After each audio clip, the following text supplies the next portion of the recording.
నువ్వేది సాగరం అనుకుంటున్నావో అది నాభి దాటకపోతే చెరువుతో సమానం. పీకలోకితే సముద్రం. కానీ నీ నడుం దాటకపోతే చెరువేగా. చెరువు పెద్దలో వాటి ఇప్పుడు స్విమ్మింగ్ పూల్స్ ఉన్నాయి, ఈత కొలలు, అవి చెరువు నడుము దాటవు సాధారణంగా. ఇంతవరకు వస్తే ఈత కొలను ఎలా అవుతుంది, మునుగుతాడు. అందుకే సాధారణంగా ఇంతవరకు ఉంటాయి. కాబట్టి ఆ ప్రమాదం ఏం లేదని పడిపోయినా అంటే, ఎందుకంటే గట్టిగా నిలబడినా కానీ ఇంతకు మించి రావు. అప్పుడే కదా అందులో ఆనందంగా ఉండేది. మిగిలిన చిన్నపిల్లలకి ఈత నేర్పడానికి ఉండేవి లోతు తక్కువ ఉంటాయి. ఎందుకంటే వాళ్ళకి నడుము వరకే ఉంటే వాళ్ళు ఆనందంగా ఈత కొడతారు, ముందు ఈత కొడతారు. ఒకవేళ ఏదైనా నిలబడాల్సి వచ్చినా పడిపోయినా ప్రమాదం లేదు, బతుకుతారు. అందుకని ఈ సంసార సాగరం నన్ను నమ్ముకుంటే అది నీకు చెరువుతో సమానం చేస్తా. పైగా నీరు కొలది తామర సుమ్మి, చెరువులో తామర పూలు చూడండి ఎప్పుడైనా. చెరువు నీటి మట్టం పెరిగితే తామర పువ్వు పెరుగుతుందండి. దానికి ఒకరు చెప్పక్కర్లేదు పెరగమని. భగవంతుడు దానికి శక్తి ఇచ్చాడు. నీటి కొలది తామర సుమ్మి అంటారు, అందుకనే తెలుగులో సామెత. నీటిని బట్టి తామరమ్మ, నీరెంత పెరిగితే తామరంత పెరుగుతుంది. చెరువు నీటి మట్టం ఎంత పెరిగినా తామర పువ్వు దాని స్థాయి పెంచుకుంటుంది. దానికి నీటిలో మునిగిపోవడం తెలియదు. భగవంతుడు ఆ దౌర్బల్యం ఇవ్వలేదు దానికి. నువ్వు ఎంతైనా ఎదుగు, నేను నిన్ను మించి ఎదుగుతా, నీ బురద నా మీద పడకుండా. అది మనం జీవితంలో నేర్చుకోవలసిన పాఠం. సంసారం అనే నీళ్లు పడ్డాయి, బురద పడింది అన్నది ఉన్నాక పడకుండా ఎలా ఉంటుందండి? లోకమంతా నీ గురించి మారిపోతుందా?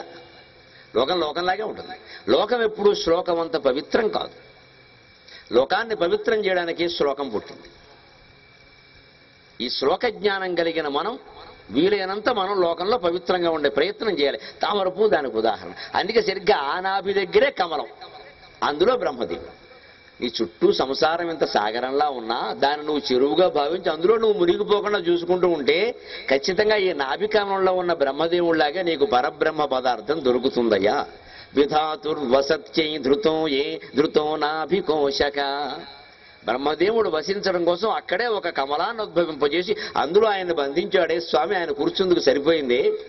తనకి నిలబడ్డానికి ఈటకు కూడా లేకపోయినా బ్రహ్మదేవుడికి మాత్రం కూర్చోవడానికి వీలైన పెద్ద పద్మాన్ని ఇచ్చాడే స్వామి.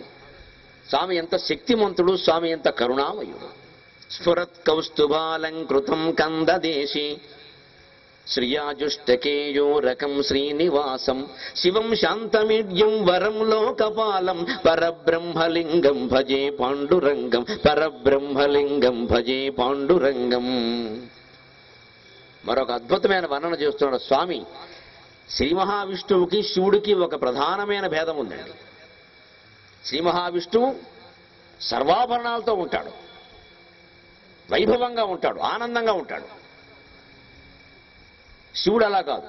అన్ని పాములు, ఏనుగు తోళ్లు, మసి, బూడిద, అది కూడా శవాన్ని కాల్చిన బూడిద. టేస్ట్ ఏమిటో. ఆ ఇల్లాలు ఇంతకాలం కాపురం చేసినందుకు ఆవిడకు నోబెల్ శాంతి బహుమతి ఇవ్వాలి ఈ పెద్ద మనిషితో. ఒంటి నిండా పాములా, బూడిద, ఏనుగుతోలా, ఓ బండరాయి మీద కూర్చోవడమా, ఇక్కడేమో విషమా, ఇక్కడేమో ఓ కన్న అగ్నినేత్రమా, ఇవి భరించగలిగే మాటలు ఇవన్నీ. అందుకే కొప్పరపు కవులు సరదాకు పద్యం రాశారు. కొప్పరపు వెంకటరమణమూర్తి గారు, కొప్పరపు సుబ్బారాయుడు గారు, ఇద్దరు జంట కవులు, తిరుపతి వెంకట కవులు. వాళ్ళకు ఒకసారి విషజ్వరం వచ్చింది, టైఫాయిడ్ వస్తే అడిగేట వాళ్ళు, ఏమంటే మీరు మహాకవులు, మీకు విషజ్వరం రావడం ఏంటి? మేము శివభక్తులం కావడం వల్ల వచ్చిందయ్యా అన్నారు. శివభక్తులు అయితే జ్వరం తగ్గాలని వస్తుంది. కవి చమత్కారం అలాగే ఉంటుంది. ఏం చేస్తామయ్యా, దిక్కుమాల సంత విష్ణువుని నమ్ముకుంటే పోయేది, శివుణ్ణి నమ్ముకున్నా మా గతింతే అలా. అదేమిటంటే వాళ్ళు అందమైన పద్యం చెప్పారు. సలలిత సీత భూమిధరజ ప్రియ సంగమకాంక్ష సాంబుడు అగ్గళకర పాల భాగముల క్రాలెడు హాలకలాహి హవ్యవాకుల చెజింప వారుకడును గ్రతభూని తదీయుల ప్రజన్ కలగజేయుటొప్పు ప్రతికారమటంచు ఎసరెగి రోయనన్. మీకు ఎందుకు జ్వరం వచ్చిందంటే ఇంత కారణం చెప్పారండి. కవిని పలకరిస్తే ఇదే ప్రమాదం. కవులతో మాట్లాడకూడదండి. ఇంత పొడుగు చెప్తాడు కానీ మహాకవిత్వం ఉంటుంది, మనకు ఓపిక ఉండాలి. దాన్ని పార్వతీదేవితో శివుడు ఏకాంతంగా గడుపుదామని ప్రయత్నించాట పాపం అని కాస్త దగ్గరికి వచ్చి ఆవిడ భుజం చెయ్యేశాడు. ఆవిడ వెంటనేదో అస్తమానం ఈ పాములు సంత ఎవడుంటాడు అని దూరం జరిగింది. మరి అంతే. మరి భార్యతో ఏకాంతంగా గడపాలంటే కాస్త మంచి వాతావరణం ఉండాలి వద్దా? ఏడు పాము, ఏనుగు తోళ్లు, బూడిదే పెట్టుకుని శృంగార భోగాలు ఏమిటి? అది వద్దా? మీరు చేయకండి, మీరు ఆ పాములు అవి తీసేస్తేనే నేను మీ దగ్గరికి వస్తాను లేతడానికి. ఏమిటో అసలు లక్ష్మీ సరస్వతి అందరూ ఆక్షేపిస్తున్నాను పాములు వాడిని చేసుకున్నామని.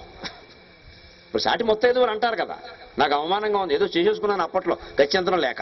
ఎందుకంటే దొరికింది ఒకటే మీ ఫోటో, ఇంకెవడో ఫోటో లేదు, మా నాన్న ఎవరిని చూపించరా, మీరే అనుకున్నాను. ఇంకా ఏదో అయిపోయింది. నాకు తర్వాత చాలా ఇబ్బందిగా ఉంది, నేను చెప్పినట్టు పెట్టలేదు మీరు అని ఆవిడ పేచి పెట్టింది. పాపం ఈయన పాపం భావోద్వేగంలో ఉన్నాడు. ఈయన ఆవిడ చెప్పినట్టు చేయాలి కదా. ఎందుకంటే ఫోన్లే, నీకేమి నచ్చలేదు, ఏమీ నచ్చలేదు చెప్పి, నాకు ఆ పాములు నచ్చలేదు, ఆ నుదుటి మీద ఆ కన్ను ఏమిటి, ఆ మంట అది తీసేయండి, సంత ఆమె కంఠంలో విషం ఏమిటి తీసేయండి, ఆ 3 తీసేయండి, 3 తీసేస్తే కన్నా దగ్గర అందరి. ఈయనకి పాపం బాధగా, నిజం కాస్త బాధగానే ఉన్నా ఆ కంఠంలో విషం, ఆ నుదుటి మీద ఉండే కన్ను, ఆ పాములు తీసి ఆ పక్కన బలమే పెట్టేట్టు, మీరు కాసేపు ఉండండిరా తర్వాత చూద్దామని. అంటే అవి అసమ్మతి వర్గ సమావేశం పెట్టేట 3, ఆ పాములు, ఆ విషం, ఆ కంఠంలో విషం, నుదుటి మీద కన్ను, పావులు 3 కూడా. మరి అసలు పార్టీలో తీసేసినట్టే కదా. వెంటనే ఆ 3 మనం పార్వతీదేవి కంటే సీనియర్స్, మనం ఎంత సీనియర్లు, మనం ఎంత అనుభవజ్ఞులం, మమ్మల్ని తీసేస్తారా పార్టీలోంచి? ఎవడో కొత్త వాళ్ళ కోసం. ఈ పార్వతి ఎప్పుడు వచ్చింది?